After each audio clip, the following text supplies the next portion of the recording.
2 മണിക്കൂർ 20 മിനിറ്റ് എഴുതി തന്നാൽ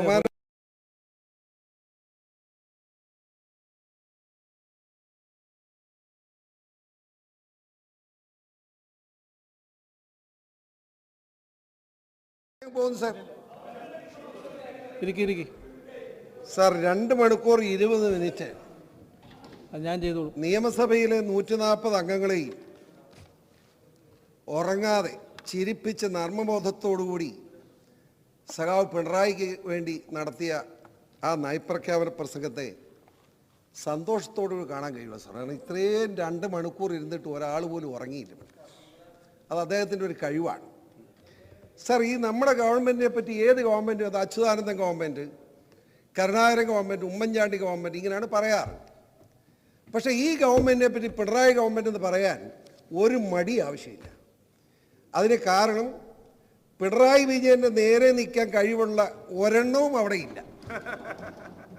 പിണറായി വിജയൻ്റെ കയ്യിലാണ് സാർ കേരളത്തിൻ്റെ ഭരണം പൂർണ്ണമായി. എന്താ കാര്യം? ഞാൻ അനുകൂലിക്കാമെന്ന്. അദ്ദേഹത്തെ പാർട്ടി സെക്രട്ടറി കോടിയേരി ബാലകൃഷ്ണൻ ജീവിച്ചിരിക്കുന്നു എന്ന് പോലും തെളിവില്ല. ഭരണം മുഴുവൻ അദ്ദേഹത്തിന്റെ കയ്യിലായി സാർ. ഞാൻ അദ്ദേഹത്തെ അഭിനന്ദിക്കുക. സഖാവ് പിണറായി വിജയന്റെ ഭരണത്തെ ഞാൻ അനുകൂലിക്കുന്നു സാർ. പക്ഷെ ഒരു കാര്യമുണ്ട്, ഒരു കാര്യം പറയാതിരിക്കാൻ കഴിയില്ല സാർ. ഇവിടെ സംസാരിച്ച ശർമ്മ എന്താ പറഞ്ഞത്? BJP-യെ കൊണ്ടുവന്ന് കോൺഗ്രസ് ആണ്. കോൺഗ്രസ്സുകാരൻ തിരുവഞ്ചൂരാധാകൃഷ്ണൻ പറഞ്ഞ എന്താ? BJP-യെ കൊണ്ടുവന്ന് നിങ്ങളാണ്. നിങ്ങൾ രണ്ടും കൂടി ചക്കളത്തി പോരാട്ടം നടത്തി BJP-യെ ഇടയ്ക്ക് കൊണ്ടുവന്നിരിക്കുക.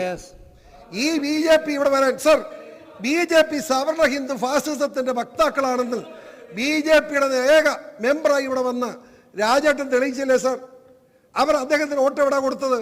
അപ്പറേ ശ്രീരാമന് കൃഷ്ണനുള്ളതുകൊണ്ട് സാർ. ഇന്ന് ഞാൻ ചോദിക്കാം സാർ, ഇന്ന് എന്തുകൊണ്ട് കൃഷ്ണനുണ്ടല്ലോ ഇദ്ദേഹം ഇവിടെ വോട്ട് ചെയ്തില്ല? വോട്ട് ചെയ്യണ്ടേ? അദ്ദേഹം ഒളിച്ചു പോയിരിക്കുക സാർ.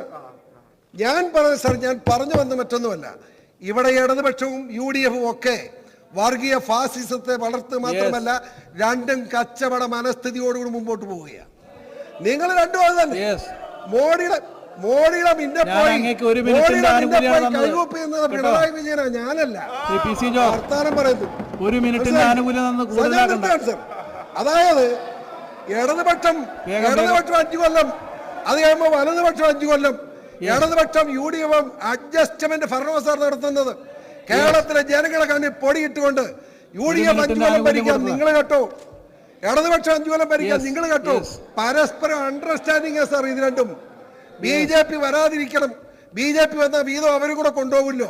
പക്ഷെ മോളിൽ ഇപ്പം നമ്മുടെ നരേന്ദ്രമോദി ഇരിക്കുന്നത് കൊണ്ട് വേണമെങ്കിൽ കൂട്ടാം എന്ന നിലയിൽ പോവുകയാണ്.